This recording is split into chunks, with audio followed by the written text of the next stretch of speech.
Di balik layar kecil di genggaman kita, ada miliaran suara yang saling bertabrakan. Suara yang berharap didengar, tapi juga bisa membuat seseorang dibungkam. Hari ini, gue mau ngajak lo masuk ke salah satu drama digital terbesar di Indonesia. Ketika opini seseorang bersinggungan dengan kekuatan sebuah institusi. So, berdasarkan riset kami, inilah cerita tentang kebebasan berpendapat yang tidak sesederhana kedengarannya. Dugaan tindak pidana yang dilakukan oleh saudara Ferry Irwandi.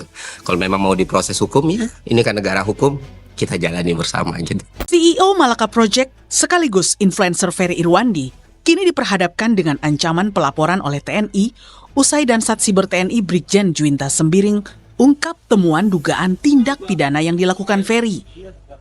Kami akan melakukan langkah-langkah hukum. Ferry Irwandi adalah seseorang YouTuber yang mengkritik TNI pada waktu lalu. Masalahnya, Mahkamah Konstitusi sudah bilang institusi negara itu nggak boleh melaporkan pencemaran nama baik. Jadi, pelapor itu harus melaporkannya secara individu. So, apa yang sebenarnya terjadi? Kalau kita mengkritik sebuah institusi, apakah itu salah? Tahu institusinya yang nggak siap dikritik? Ini bukan sekedar kasus Ferry. Ini merupakan simbol benturan antara hak berbicara dan rasa aman institusi. Media sosial mempermudah semua orang bersuara, tetapi membuka resiko kesalahpahaman, berita hoaks, dan konflik. Undang-Undang Informasi dan Transaksi Elektronik atau UU ITE dibuat untuk ketertiban digital, tapi pasal karet membuat orang takut berbicara. Untuk metode penelitian, kami menggunakan metode kualitatif dan studi pustaka. Dan dari 15 artikel yang ditemukan, ada 6 yang dianalisis secara mendalam. Tujuannya adalah untuk memahami pola konflik opini publik dan pasal hukum. Kebebasan berpendapat adalah hak asasi seluruh masyarakat Indonesia, tetapi penerapannya sering bermasalah. Chilling effect ini membuat masyarakat takut bersuara. Ferry mengunggahkan kritiknya pada sosial media, dan TNI menanggapinya dengan laporan UU ITE.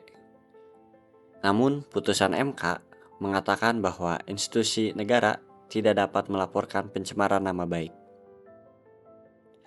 Influencer punya panggung yang besar, harus berbicara dengan data, tidak memprovokasi, dan tidak menyebarkan hoax. Menanggapi besarnya dukungan masyarakat terhadap kasus Baik Nuril, pasca Mahkamah Agung menolak gugatan peninjauan kembali atau PK, Komisi 1 DPR RI membuka ruang bagi usulan publik untuk merevisi Undang-Undang Informasi dan Transaksi Elektronik atau ITE. Ditemui di Gedung Santara 1 DPR RI Jakarta baru-baru ini, anggota Komisi 1 DPR RI Andreas Parera mengakui Komisi 1 sudah sering menerima usulan dari masyarakat agar merevisi Undang-Undang ITE karena adanya sejumlah kasus yang mirip kasus Baik Nuril. Meski demikian, inisiatif atau usulan revisi Undang-Undang ITE lebih tepat datang dari pemerintah.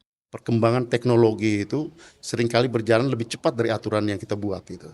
Nah, sehingga ke depan mungkin di dalam revisi terhadap Undang-Undang ITE perlu menyediakan aspek fleksibilitas daripada peraturan itu sehingga dia bisa cepat beradaptasi dengan perubahan-perubahan yang terjadi.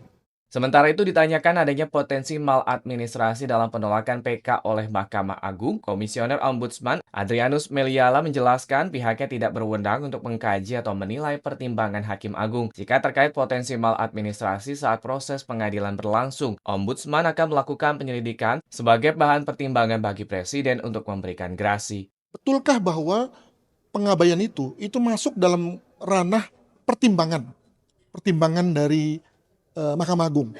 Jadi kami misalnya sebagai contoh dalam undang-undang kami tidak diperbolehkan mengkaji pertimbangan hakim. UU ITE tidak boleh jadi alat membungkam. Diperlukan revisi pasal, literasi digital, dan penegakan hukum adil. Ada pasal 310, 311, 27A, ITE, 32 ITE, dan 35 ITE. Pasal ITE itu dibuat oleh Indonesia supaya kita diakui di dunia internasional untuk informasi dan transaksi elektronik. Tak ingat kasus yang lain malah justru dengan ITE dipidanakan. Pasal itu justru adalah kalau orang mengunggah suatu gambar yang tidak asli dikatakan asli. Tapi yang jelas saya tidak menjawab yang tidak ada hitam di atas putih di surat itu. Surat itu menyebut tanggal 26 Maret. Ya. Mana ada surat pelapor, nggak ada terlapornya.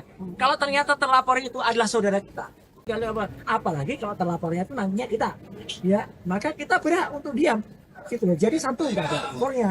Kedua, undang-undangnya juga yang dipakai adalah pasal sinumpang. Kemudian yang ketiga, lokus dan tempusnya saya tidak mengenai. Itu aja. Jadi Kebebasan berpendapat adalah seni menghormati. Ini bukan tentang siapa yang paling keras, tapi siapa yang paling bijak.